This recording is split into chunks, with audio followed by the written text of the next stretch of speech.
ஒரு பொருள் கிடைக்கிற வரைக்கும் உருள வேண்டியது, அழுக வேண்டியது, போராட வேண்டியிருக்கு எல்லாமே பண்ணுறாங்க. ஆனால் அதே பொருள் கிடச்சிருச்சுன்னா அது குப்பைக்கு சமம் தான். அதுவும் ரொம்ப ஈஸியாக கிடச்சிருச்சுன்னு வச்சுக்கோங்களேன், அதோட பாடு படாத பாடு தான்.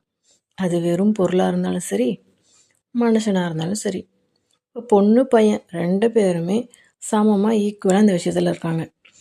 அவங்க அது பொருளை விரும்புகிற ஒரு விஷயத்த கிடைக்கிற வரைக்கும் அதுக்காக என்னென்ன கஷ்டப்பட முடியுமோ எல்லாமே பண்ணுறாங்க. ஆனால் அது ஒரு டைம் மேலே கிடச்சிருச்சு அப்படின்னா அதோட வேல்யூவே என்னன்னு அவங்களுக்கே தெரியல. இந்த பொருளுக்காக தானே நம்ம போராடணும், இந்த உயிருக்காக தானே இவ்வளோ துடித்தோம்.